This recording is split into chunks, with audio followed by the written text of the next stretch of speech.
May nag-inquire kung paano mag-apply bilang domestic helper dito sa Hong Kong. Tinanong ko siya kung meron ba siyang passport. Ang sagot niya, wala. At saka, kung kukuha siya ng passport, gaano ba siya kasigurado na makapag-abroad? What? Lo, No. Sigurista. Hong Kong po ang in-applyan ninyo, ha? Provide your own passport. Hindi ito kagaya sa Middle East na may mga agency na kahit wala kang passport, sila na ang bahala na kukuha ng passport ninyo. Hong Kong po ito. Kailangan talaga may passport ka. Common sense na po. Kapag mag-apply ka abroad, dapat mayroon ka talagang passport. At saka ikaw gagawa ng kapalaran mo kung makapag-abroad ka o hindi. May nag-inquire kung paano mag-apply bilang domestic helper dito sa Hong Kong. Tinanong ko siya kung meron ba siyang passport. Ang sagot niya, wala.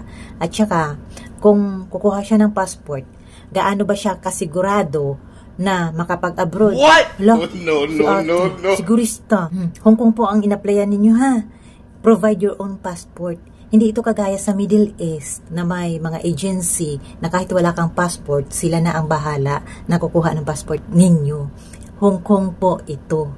Kailangan talaga may passport ka. Common sense na po. Kapag mag-apply ka abroad, dapat mayroon ka talagang passport.